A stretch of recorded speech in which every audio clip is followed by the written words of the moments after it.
En préambule, un chaleureux merci du fond du cœur à Loïc et Béatrice pour cette charitable intention. Ça se renouvellera. Oui. Quand on décide d'être foyer ami, je ne me souviens pas qu'il y avait cette épreuve au programme. Donc, c'est les petites lignes, oui, c'est ça, oui, d'accord. Bien, le sel de la terre et foi et espérance pour les jeunes. C'est un témoignage qu'on va vous donner, hein. C'est pas un topo, parce que là tout a été dit, enfin je pense, en tout cas beaucoup mieux que ce qu'on pourrait faire. Donc on va d'abord se présenter, Alma et Gérald Valette, mariés depuis 28 ans, parents de 5 enfants de 23 à 6 ans, et foyer ami depuis 3 ans. Voilà, nous allons donc faire notre témoignage, nous présenter un peu plus en profondeur, vous faire part de notre expérience sur ce sujet, de notre vécu personnel comme chrétiens, qui tendons à être le sel de la terre, et puis on finira par quelques exemples concrets, basés sur les béatitudes, pour être sûr que vous les ayez appris par cœur. Parce que si vous ne les connaissez pas après ces 2 jours, c'est que vous n'avez pas suivi. Nous sommes une famille de plusieurs cultures, françaises, mexicaines et américaines. 3 cultures très différentes et 3 langues sont présentes à la maison. Ces différences dans notre monde en France, pour notre famille, sont parfois source de problèmes d'identité pour nous et aussi pour nos enfants. Nous rendons grâce de pouvoir dire que nous sommes d'abord et avant tout enfants de Dieu. Notre nationalité est la chrétienté, notre pays est le ciel et notre langue est l'évangile. Cette phrase est souvent dite chez nous à la maison et j'ai eu la chance d'écouter un témoignage de ma fille l'été dernier. Elle est allée être animatrice dans une colonie de vacances aux États-Unis et c'était un témoignage qu'elle devrait faire de sa foi chrétienne en France. Et c'était cette phrase qui est sortie en premier en disant à la maison, maman dit que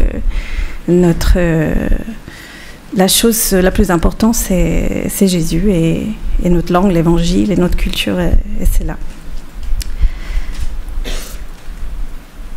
Nous rappelons souvent à nos enfants que les caractéristiques de leur culture qui prévalent doivent toujours être les vertus qui font d'eux le sel de la terre, et non pas être mexicain, américain ou français ou de gauche ou de droite ou alsacien ou normand.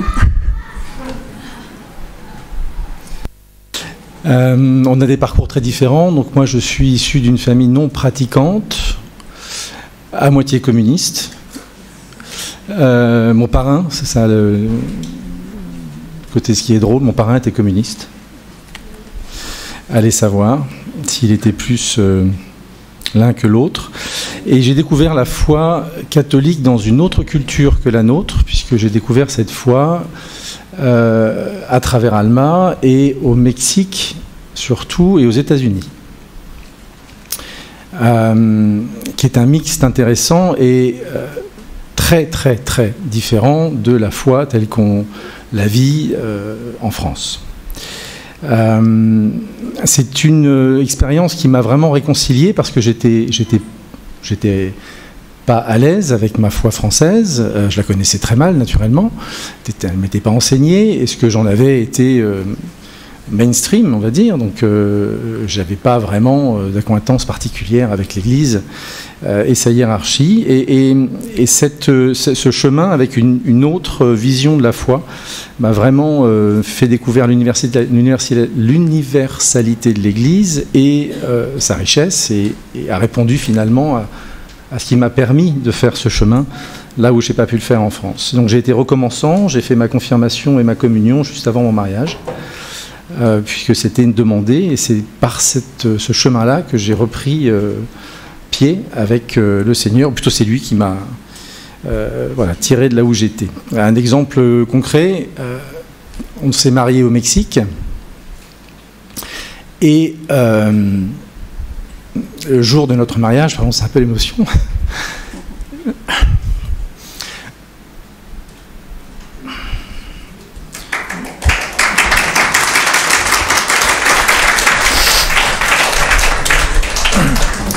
n'y avait pas beaucoup de gens de ma famille avec moi.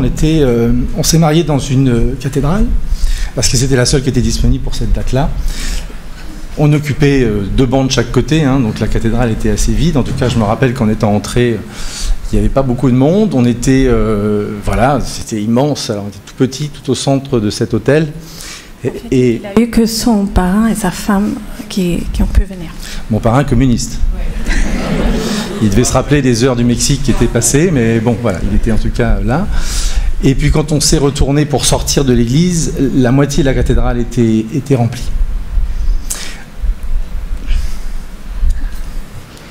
Parce que les gens rentrent, c'était une célébration, donc les gens rentrent. C'est tout. Moi, je viens d'une famille catholique pratiquante par culture et par éducation. Mais la foi, je l'ai rencontrée à l'école Mary Help of Christians. C'est une école de Don Bosco. Et j'ai appris l'ordre, la prière, la discipline, l'amour de Jésus et la vie des saints. Don Bosco, Dominique Savio et la vie de Laura Vicuña. J'ai aussi été très touchée par les sœurs et les enseignements et l'amour de Jésus qui était transmis la première fois que j'ai entendu, j'avais 4 ans, de l'amour de Jésus. Je jouais, je me suis arrêtée parce qu'elle a décrit un amour et je me suis dit, oh, qu'est-ce que c'est que ça?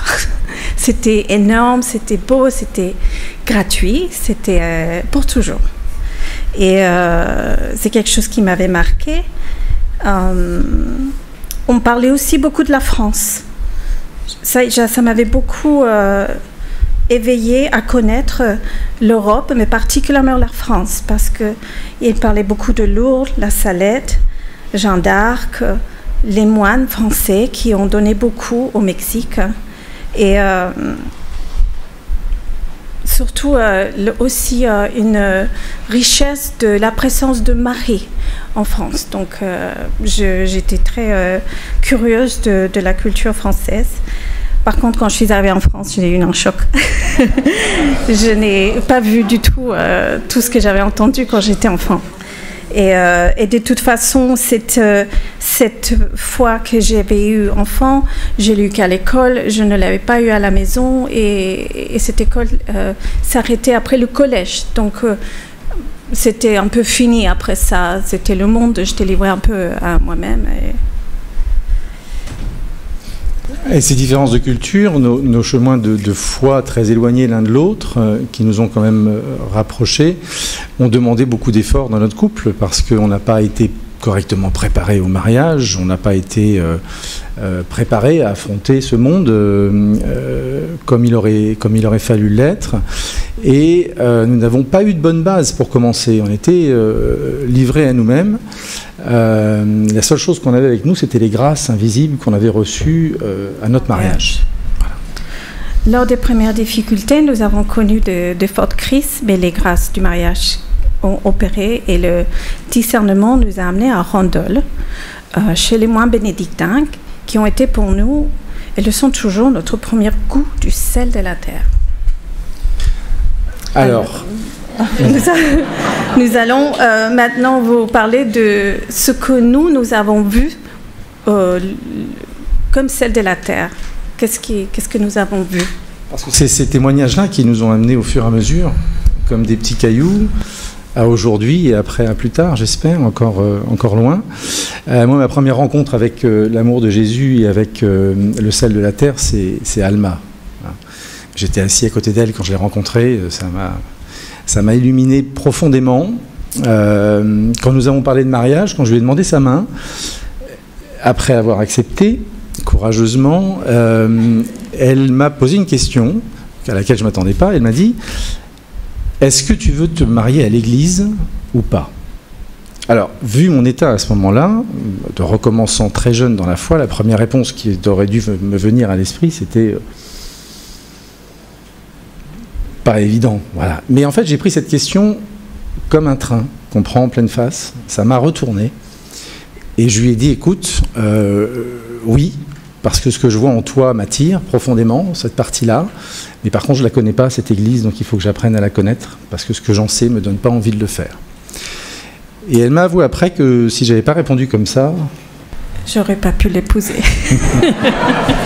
Donc c'est vraiment l'Esprit Saint qui est arrivé à ce moment-là, parce que sinon c'était mal parti. Voilà. Donc nos enfants doivent à ce moment-là beaucoup. C'est mon premier goût dans la vie, en tout cas. Ma première rencontre réelle avec le Christ, c'était ma future épouse. Et puis après, il y a eu les JMJ. Alors pour un recommençant qui n'est pas vraiment encore en paix avec son église, se dire, parce que c'est elle qui m'a dit, on va faire les JMJ, se retrouver au milieu de... On était combien à Paris? 1 million? Je sais pas. 1 million de jeunes, au Champ de Mars, à dormir par terre, à chanter ensemble et à prier ensemble, c'était pas du tout une évidence. Et puis, mon Dieu, qu'est-ce qu'il y avait comme sel? C'était vraiment extraordinaire. Alors pour moi, les premières fois que c'était mon école quand j'étais jeune, parce que c'était l'amour de Jésus qui m'a été transmis, le rayonnement des sœurs. C'était quelque chose qui m'a marqué et je pense que j'ai eu quelque chose qui était planté dans moi qui m'a changé. Même si j'ai passé par des étapes différentes dans la foi, c'était très fort. Ça m'a jamais quitté. Et une autre fois, nous étions déjà mariés et nous avons eu notre premier enfant et nous habitons aux États-Unis. Et j'ai vu une famille, une belle famille, des enfants obéissants, une mère qui rayonnait la paix. Ils se sont arrêtés et ils ont prié ensemble dans le parc. Elle avait 5 enfants. Et cette personne est devenue une amie après, et j'ai pu lui écrire, après, elle était enceinte, après son accouchement, je l'avais écrit une lettre pour la féliciter, et je lui ai dit que j'avais vu ça chez elle. Et elle m'a répondu 1 an plus tard, et elle m'a dit, en fait, ce que tu as vu ce jour-là, ça ne vient pas de moi, c'était l'Esprit Saint. Et j'avais vu énormément de courage de mener une vie comme celle que j'avais vue ce jour-là dans un pays comme les États-Unis, très superficiel, très, très riche. J'ai vu beaucoup de simplicité chez elle et énormément de courage. Et ça m'avait marqué. Aussi, une fois, nous avons eu... c'était des années plus tard en France, on avait un jeune homme dans la voiture, nous faisons du covoiturage. Et en partant à une retraite, nous étions avec Gérald dans la voiture et ce jeune homme, on a commencé à discuter. Et en fait, c'était un nouveau converti. Et je lui posais la question, comment ça se fait qu'il s'est converti, parce qu'il avait, je pense, 25 ans. Et il a dit, au travail, par un collègue. Et je dis, mais est-ce que ce collègue est venu? J'étais très interpellée. Qu'est-ce qu'il est venu dire? Qu'est-ce que vous avez posé comme question? Et il a dit, en fait, je l'observais tout le temps et je suis allée le voir un jour. Il me dit, mais pourquoi vous êtes libre? Il était libre dans toutes ces décisions qu'il faisait pour la famille, pour son travail, quand il parlait, quand il avait quelque chose à communiquer.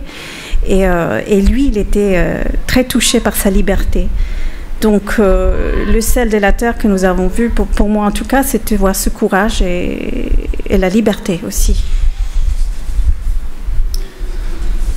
Notre expérience à nous, j'ai beaucoup entendu dire le sel donne le goût aux choses pendant cette session. Oui, le sel est un exhausteur de goût. Plus qu'il ne le donne, il révèle le goût des aliments. Parce qu'il ne va pas donner à une tomate le goût de la tomate, elle a déjà son goût de tomate. Mais le fait de rajouter du sel permet à l'aliment de révéler réellement sa nature. Et nous devons être exhausteurs, nous aussi, mais exhausteurs de ciel. Exhausteurs de ciel chez l'autre. Parce que les uns et les autres, nous avons tous en nous plus de bien que de mal, même si on a tous tendance parfois à tomber. Et petit exemple par rapport à ça, c'est lors du JMJ, quand Gérald a accepté d'aller au JMJ, il a vu les bus et tous les gens et des choses comme ça autour du cou. Il a dit, ah non, ça je peux pas faire ça, je peux pas aller, tous ces gens qui chantent et qui marchent et à la fin de la semaine, c'était le premier qui tenait la croix, qui chantait à têtu. Et je pense que c'est ce sel-là qui a fait qu'il y a quelque chose qui était déjà dans lui qui a pu sortir en fait. Non, je suis très influençable. C'est tout. Voilà. Et le sel, c'est un commandement, le Seigneur nous le dit. Hein, il nous dit, vous êtes le sel de la terre, vous êtes la lumière du monde, mais il nous dit au bout d'un moment, vous devez briller. Hein, à la fin de cet évangile, vous devez briller. Alors quand on revient des États-Unis, où on a cette foi qui est très jeune, et au Mexique, où on a ces témoignages de gens qui viennent naturellement dans les églises pour participer à un mariage, vous imaginez ça, le mariage de vos enfants, d'un seul coup, il y a 50 personnes que vous n'avez pas vues qui sont dans le fond de l'église. Vous demandez ce qui se passe. Là-bas, c'est naturel. Pour un baptême pareil, pour tous les actes de foi, ce sont des gens qui rayonnent entre eux. On le trouve dans d'autres cultures, mais notre culture française, elle est un peu plus fermée. Elle n'a pas la même histoire non plus. Et quand on arrive en France, le sel de la terre, on le cherche au départ. Alors, mais nous voyons tout cela comme un chemin. Être le sel de la terre, c'est cheminer avec le Christ. Il y a... Alors, juste avant le début du chemin, il faut quand même... On en a reparlé juste avant de préparer, on a un peu préparé ensemble. On a compté, on a mis 15 ans à trouver réellement le sel de la terre. À Paris, c'était terrible, on passait d'une paroisse à l'autre. Je crois qu'on a dû faire toutes les paroisses, enfin peut-être pas, mais c'était vraiment très compliqué. Pour nous, hein, par rapport à nos repères. Quand on est dedans, après, ça roule, mais au départ, ça refroidit un peu. Et quand on a découvert les Dominies, et je vous promets qu'on a cheminé avant de venir vous voir, là on s'est dit, il y a peut-être du sel quand même.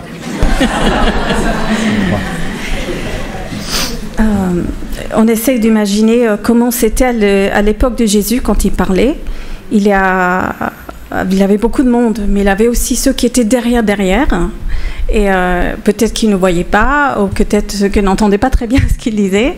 Et il avait ceux qui étaient plus près, ou ceux qui étaient témoins de ses œuvres, ou ses disciples, ou ceux qui étaient encore plus près, qui étaient ses apôtres. Et nous voyons Jésus, nous voulons le suivre, et nous finissons par marcher avec lui. Et en marchant avec lui, nous devenons le sel de la terre. En tout cas, c'est comme ça qu'on le voit. Et donc, on a pris un chemin récemment. On a pris un chemin récemment avec nos enfants en famille, et aussi parce qu'on est très attaché à cette liberté du chrétien. C'est quelque chose qu'on trouve beaucoup plus d'ailleurs dans une culture américaine, par exemple, cette liberté. Parce qu'il y a moins d'État, donc on est plus face à nous-mêmes, donc on est plus en liberté par rapport à nos décisions. Et on a donc décidé de mettre ensemble tous ces éléments-là, parce qu'on voulait être cohérent. Le sel, il donne une cohérence au plat. Il n'y a pas qu'une partie du plat qui est salée. Quand on sale tout. Et sinon, on remue, parce que sinon, c'est fade d'un côté. Enfin, voilà, ça c'est pas bon. Donc, on a essayé de mettre ensemble famille, travail, éducation, foi. Et on a pris un chemin. Alors, je ne sais pas si le Seigneur nous accompagnera jusqu'au bout, parce que c'est difficile de discerner si c'est notre volonté ou la sienne. Mais en tout cas, pour l'instant, on lui demande de nous éclairer tous les jours. Et on a créé nos propres entreprises chez nous, pour que nos enfants s'y abreuvent, s'ils le veulent, pour suivre une tradition un peu, une culture familiale, parce que je viens d'une culture familiale entrepreneuriale, et pour avoir cette liberté par rapport à ce qu'on met en avant et comment est-ce qu'on agit dans le monde concret. Avoir une entreprise, même si ce n'est pas une grosse entreprise, c'est très concret. Donc on a créé deux choses, on a créé les éditions Trois Cœurs. Alors les éditions Trois Cœurs, pourquoi Trois Cœurs? Vous connaissez tous les deux premiers naturellement, vous êtes tous consacrés, je suis certain, comme nous tous. Il y a aussi le cœur de Joseph, le cœur très chaste de Joseph, qui est vous savez qu'on rentre dans l'ère de Joseph, Saint Joseph, qui se révèle beaucoup plus au monde qu'il ne l'a fait auparavant, par son silence. Outre-Atlantique, c'est une dévotion qui existe déjà depuis longtemps, qui est très avancée, donc on a voulu créer aussi donc ce troisième cœur, donc les éditions Trois Cœurs de Marie, Joseph et Jésus, pour transmettre aussi ces valeurs. C'est pas un éditeur comme les autres, les éditions Trois Cœurs, c'est un sacerdoce, on n'en vit pas. On fait en sorte que les publications que l'on porte, les auteurs que l'on porte, qui ne trouvent pas écho chez des éditeurs classiques parce que leurs contraintes sont différentes des nôtres, celle de la rentabilité justement, que nous on n'a pas, puissent trouver écho auprès de leur public. Chaque auteur a son public. Du moment que nous, on sélectionne l'auteur, c'est qu'on trouve son public. Et voilà. Et s'il y a une seule personne qui se convertit suite à tous ces efforts que l'on fait à travers les témoignages des auteurs que l'on porte, et ben voilà, on sera très heureux. Donc on a créé ça. On a créé aussi une autre société qui s'appelle Petite France, qui est patrimoniale parce qu'on est attaché aux valeurs de la France. Ça fait longtemps qu'on se pose, tous les ans, on se pose la question si on retourne aux US, hein, parce que c'est pas simple de vivre ici. C'est un produit français, mais qui sera vendu à l'étranger. Donc c'est quand même à l'image de qui on est, parce que ce n'est pas un produit qu'on pense pouvoir vendre en France. Voilà, c'est un produit qui a été oublié du monde du mariage, ce qu'on appelle un carré de mariage. C'est parti du trousseau de la mariée, pour les plus anciens qui peuvent se souvenir des trousseaux, de la dot. C'est une culture du sud de la France, mais qui est très enracinée dans notre culture française. Et ce carré de mariage, on le réintroduit sur le monde, voilà, sur le marché du mariage, en recréant un produit exceptionnel par à la fois son patrimoine, son histoire, mais aussi sa qualité. Voilà. Donc ce sont deux challenges assez importants que nous vivons en famille. C'est-à-dire que ce sont des challenges qui nous permettent de transmettre ces valeurs, qui doivent transpirer dans ce que l'on fait. Et nous avons mis une petite empreinte de notre histoire au témoignage dans les produits. Nous avons 2 produits, dont un qui s'appelle Randol et l'autre s'appelle Marienthal, qui est notre paroisse, la basilique. C'est un sanctuaire en Alsace. Et avant d'en venir aux béatitudes, pour réviser un peu, dans l'Évangile, sur le sel de la terre, il y a cette injonction, si le sel devient fade. Si le sel devient fade. Donc ça a toujours été pour nous un engagement à jamais être tiède. On meurt de cette tiédeur. D'ailleurs, dans l'Évangile, on le dit aussi, hein, je vomirai les tièdes. On meurt de cette tiédeur parce qu'on est dans notre conformisme, on est dans nos arrangements, même sans s'en rendre compte, dans nos compromis. C'est très facile d'y tomber, on n'y prend pas garde. Donc il faut vraiment faire attention à cette tiédeur. Pour ça, on a sorti une série de petits livrets. Alors, c'est des livrets gratte-poil parce que ça fait tradi. Ça fait tradi, ça parle de l'enfer, ça parle de la confession, ça parle de choses comme ça, qui sont des gros mots maintenant dans notre univers. Mais si parler de l'enfer, c'est être tradi, alors je suis le premier à y aller, il n'y a pas de problème. Mais c'est pas tradi, c'est un rappel justement d'un moment, d'un temps où ces choses-là étaient portées par notre foi. Voilà, c'est 12 petits livrets, mais c'était aussi une façon de témoigner, de mettre en avant plus personne voulait les sortir, hein. Aucun éditeur voulait les sortir. J'ai sorti quand je suis arrivé aux éditions du Cygne, qui était une de mes étapes précédentes avant d'ouvrir nos éditions. Et même aux éditions du Cygne, je suis passé pour un... Enfin, ça a été une des raisons pour lesquelles d'ailleurs je ne suis pas resté. Il se vend très très bien. Voilà, et puis voilà, faut pas être tiède. Aux États-Unis, il y a un pèlerinage par exemple qui s'appelle le Petit Chartres, on l'appelle, qui s'appelle le pèlerinage aux 3 cœurs. Qui est vraiment au fond des États-Unis, à Tulsa, en Oklahoma. J'y suis allé, j'ai porté les bannières de la France. J'avais une énorme bannière tricolore avec le cœur de Jésus dessus, et je peux vous assurer qu'ils sont tous sauf tièdes. Alors c'est vraiment Chartres, mais version américaine, donc XXL, et c'est des belles expériences à vivre pour nous encourager à pas être tièdes. C'est très important pour nous dans notre famille en tout cas. Alors, nous avons quelques exemples de comment être le sel de la terre à travers les béatitudes, bien sûr, mais pas tous. Hein. Et aussi, foi et espérance pour les jeunes, que ça donne la foi et l'espérance pour les jeunes.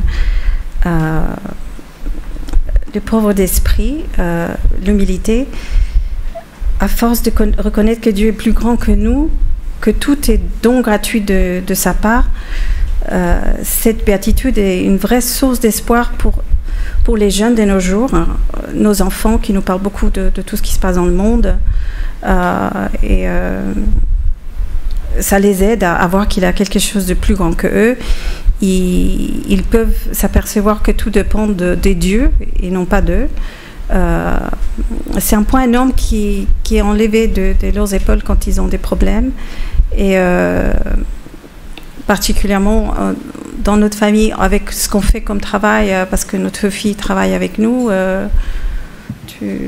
Oui, l'humilité est vraiment au quotidien. Quand on met on a tout mis dans ce pari un petit peu, ce pari qu'on espère salé, pas trop pimenté, juste salé, de travailler ensemble en famille avec des projets comme ça pour porter nos valeurs. Il y a des moments où ça va, il y a des moments où ça va beaucoup moins. Il faut être très humble, il faut passer ces moments de crise, parce que voilà, une entreprise, elle vit par des phases. Là, on est dans une phase avec les carrés de mariage où c'est un peu compliqué parce qu'on cherche des investisseurs. Il y en a qui nous lâchent en cours de route, il y en a qui arrivent. Donc voilà, c'est la vie d'une entreprise normale et ça permet à nos jeunes justement de voir notre engagement et de bien comprendre que c'est sa volonté, c'est pas la nôtre. On va s'accorder au maximum, et puis si c'est pas sa volonté, on fera autre chose. Mais c'est vraiment important d'avoir cette consécration finalement dans notre travail. On l'a vu aussi alors de manière heureuse avec le futur projet, on vous en a parlé à travers le réseau de la bande dessinée Notre-Dame de Guadalupe. C'est fantastique ce témoignage de foi. On est parti de rien, on avait juste David Caron avec qui, lors d'un repas ici, l'année dernière, on s'est dit on y va, on le fait, parce qu'on voulait faire une bande dessinée sur cette histoire de Notre-Dame de Guadalupe, qui n'est pas connue. Il n'y a pas de bande dessinée sur Notre-Dame de Guadalupe. Donc il n'y a pas de moyen pédagogique d'aller chercher les enfants, les moyens et les grands. Donc on a décidé de la faire, on n'avait pas de moyens, une bande dessinée ça coûte énormément d'argent, c'est ce qu'il y a de plus cher à faire dans l'édition. Eh bien, Marie a tout mis sur notre chemin. David, bien sûr, sa femme, Gabriella, via sa fille, le dessinateur, qui a un talent fou, qui s'appelle François Rocher, qui en plus est le directeur de Credo Funding. Donc on a fait cette souscription sur Credo Funding, et quand on a fait cette souscription, moi j'ai signé, on a fait un chèque en blanc parce qu'on s'est engagé à aller jusqu'au bout, alors on n'avait pas du tout les financements pour ça, et depuis une semaine on est financé à 100%.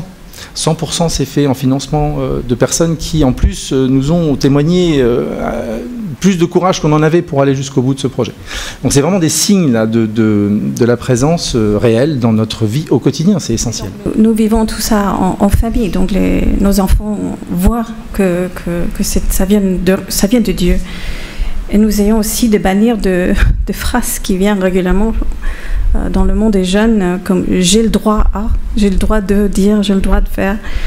Et on essaye de les éveiller et leur dire que tout vient de Dieu, tout est un don. Et ne pas dire non plus des phrases comme « j'ai pas le temps » ou « je dois faire ceci ou cela ». Il faut tout ordonner, tout à Dieu, pour que sa grâce descende sur chaque instant de notre vie.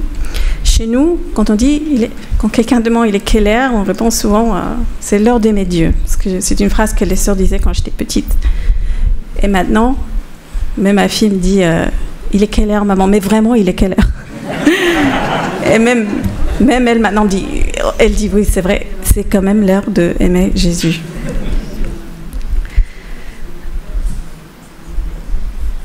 Heureux les doux, car ils recevront la terre en héritage. Les jeunes sont attirés par le beau et le bon. Ils ont besoin de la bienveillance dans la foi aussi, comme dans tout le reste. Et pour nous, l'exemple parfait de ça, c'est famille missionnaire. C'est un modèle de bienveillance dans la foi. Le premier week-end foyer à Célestat, nos enfants sont venus nous dire « Maman, les sœurs, les frères, ils jouent avec nous, ils prient avec nous et ils mangent avec nous. » Et ça les avait beaucoup, beaucoup marqués. Et je trouve que pour les jeunes, c'est très important, pas seulement de dire les chapelets et aller à la messe, mais de voir cette douceur et cet amour. Et la première fois que j'avais entendu le mot l'éducation des cœurs. Pour éduquer les cœurs, il faut une douceur. Et ça, nous trouvons en famille missionnaire. C'est le plus bel exemple que je peux donner.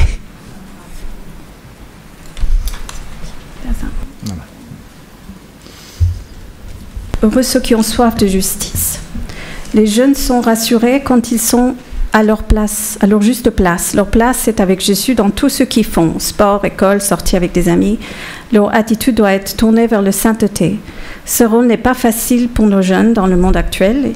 Il ne faut pas hésiter à les guider et les détourner des situations qui risquent de les mettre en situation de tentation, comme les réseaux sociaux, les relations en texte avec des amis. Il y a beaucoup de relations qui se font par message. Nous encourageons toujours à nos enfants de prendre le téléphone, de prendre rendez-vous, d'aller voir les gens, d'écrire des lettres et de partager. Parce que, voilà, avec les textes ou avec les réseaux sociaux, ça prend une autre direction. Et c'est surtout qu'on leur dit, vous allez être face à un monde des tentations si on vous laisse faire comme ça. Et c'est ça le problème. Et ce monde de tentation, il est sans s'en rendre compte, on est perméable. Je me rappelle quand j'étais aux éditions du Cygne, à un moment donné, j'avais demandé que surtout dans les BD, mais aussi dans les livres, l'ensemble des ouvrages passent sur mon bureau avant d'être validés, pour les valider, parce que regarder si c'était conforme par rapport à la ligne éditoriale, parce que c'était souvent pas le cas. Et puis à un moment donné, je vois arriver sur mon bureau un projet de bande dessinée avec une couverture, mais c'était à vomir ce qu'il y avait dessus. C'était simplement à vomir. Il y avait tous les codes woke sur cette couverture. Alors qu'on était dans une maison d'édition, soi-disant catho. Au mieux chrétienne. Et donc j'ai réuni l'ensemble des équipes et je leur ai montré la couverture et j'ai simplement, alors j'ai pas du tout parce que je savais que je marchais sur des œufs, j'ai simplement repris les éléments en disant est-ce que franchement ça c'est beau, est-ce que vous croyez vraiment que ça va vers les enfants, est-ce que ça va les éduquer vers le bien. Et en fait les gens étaient, ils se rendaient pas compte, ils se rendaient plus compte, ils étaient tellement habitués à ça que ça véhiculait pour eux des choses qui étaient normales. Voilà. Donc on a changé la couverture naturellement, et ils ont admis après que la deuxième était bien meilleure. Mais sur le coup, ça fait peur, parce qu'on se dit il y a vraiment une perte de conscience totale. Alors évidemment, on sait très bien pourquoi, mais quand ça s'inscrit comme ça dans quelque chose de concret, où les gens ne voient même plus devant leurs yeux ce qui se passe, c'est quand même assez inquiétant. Donc les jeunes doivent vraiment faire partie de notre préoccupation première. Et c'est toutes ces choses-là, les réseaux, les téléphones, privilégier une lettre à un coup de fil avec un copain, s'ils sont toujours au téléphone, ou de se voir, de se rencontrer, voilà, comme on faisait avant. Ils rigolent toujours quand j'en disais qu'avant, il y a un vocabulaire qu'ils n'ont plus, nous, c'est quand quelqu'un vous pose un lapin. Ils ne savent pas ce que c'est. Ben oui, mais nous, ça arrivait fréquemment, parce qu'on n'avait pas de téléphone pour s'appeler, s'il était retenu parce qu'il n'avait pas fait ses devoirs, ou voilà, on attendait. Et ça, c'est un truc qu'ils n'ont plus. Heureux les corps purs, ils verront Dieu. La pureté est l'un des plus grands combats dans ce monde pour les jeunes. Il faut les encourager, ils ont besoin d'exemples. Les saints, bien sûr. Et des témoignages comme la vie de Sister Claire Crockett. Si vous n'avez pas lu le livre, vous pouvez le commander sur notre site. Mais pour les jeunes, c'est un vrai exemple d'une vie qui était une vie mondaine, d'une vie de péché, et une conversion totale tournée vers Jésus. Et pour les jeunes, c'est très important parce qu'ils savent, ils ont en face des défis beaucoup plus difficiles que les nôtres quand nous étions jeunes. Et ils ont parfois tendance à se sentir qu'ils ne peuvent plus s'en sortir, qu'ils ont trop fait mal, qu'ils ne peuvent plus être propres, blancs. Et il faut leur rappeler qu'il y a la confession et qu'il y a aussi les indulgences qui peuvent vraiment aider l'âme à guérir et à blanchir. Et la vie de cette religieuse est un très bel exemple. Heureux les artisans de paix, ils seront appelés fils de Dieu. On est dans une période de guerre hyper médiatisée, de crimes journaliers, d'incivilités dont nous abreuvent nos médias, même si on n'ouvre pas la télé, on ne peut pas passer à côté. C'est difficile de transmettre la confiance et la paix à des jeunes dans un univers qui est en permanence anxiogène et où on fait la promotion de cette guerre. Pour nous, le message de paix, c'est pas une vie tranquille. Le Christ ne nous promet pas une vie tranquille. Quand il nous donne sa paix, c'est pas la paix qu'on a entre nous où on veut que rien ne se passe. On est bien tous d'accord là-dessus. C'est une paix qui brûle. C'est une paix qui nécessite de prendre parti. C'est une paix qui parfois nécessite d'avoir beaucoup de courage, mais dans le but d'une fraternité commune, dans le but d'un monde fraternel où on est d'accord sur ce que c'est que la paix. Et on a trouvé que l'édition des livres, c'était quand même un moyen vraiment, vraiment extraordinaire de pouvoir transmettre ça. Parce que le livre, ça nécessite un engagement de lecture déjà, et puis les messages que l'on publie, on essaie de faire en sorte que ce soit des messages de paix. Il y a ce petit livre qui nous a été envoyé par vous, de Carole Couteau, qu'on a intitulé « Tant de toi », qui est un témoignage de vie d'une personne qui aurait toutes les raisons d'en vouloir à Dieu depuis sa naissance et qui n'arrête pas de le louer. Et quand vous refermez ce petit livre, c'est un truc qu'on le lit en une soirée, mais vous avez bu un verre d'eau comme ça vous a rafraîchi, la vie va bien, alors qu'elle a vécu des choses incroyables. Et c'est ces messages-là qu'on peut transmettre, et le livre, c'est quand même le meilleur moyen. Donc c'est notre façon à nous de porter une petite pierre de paix. Dans un temps de toi, ça s'appelle, Carole Couteau. Heureux ceux qui sont persécutés pour la justice, car le royaume de Dieu est à eux. Mes enfants ont toujours dit qu'ils avaient très très peur d'être face à une situation où ils sont persécutés. Mais en fait, ils le sont tout le temps. Et de nos jours, la persécution, bien sûr, il y a les vrais martyrs dans les pays où ils sont vraiment, leur vie est à craindre. Mais là, dans ce monde, ils sont persécutés constamment par le regard, par des mots. Quand notre fils a besoin de dire un dimanche qu'il a un match de rugby qu'il ne peut pas parce qu'il a la messe, il le dit quand même. Voilà, et se prendre de remarques après, ou quand il faut absolument soutenir des idées à l'école qui vont contre leurs valeurs, ils sont persécutés par des mots et par le regard. Et même nous, dans notre travail, pareil. Ça peut parfois mettre des freins dans ce qu'on veut faire dans l'entreprise, quand ils savent « Ah oui, c'est des cathos ». C'est pas facile. Dernière béatitude que vous allez adorer, la conclusion. Alors Dieu connaît nos faiblesses, et Jésus savait que les apôtres étaient faibles et qu'ils n'étaient pas prêts. Il a envoyé le Saint-Esprit. Il n'y a pas de sel sans le Saint-Esprit. Et ensuite, il les a envoyés dans le monde. Grâce à la Pentecôte, nous pouvons aussi recevoir les dons nécessaires pour être le sel de la terre et tendre à être parfait comme Dieu. Être le sel de la terre, pour nous, n'est pas une option en tant que chrétien. Il y a plusieurs manières pour le devenir, mais dans tous les cas, c'est dans le monde et à plusieurs, parce qu'un chrétien seul est un chrétien en danger. Merci.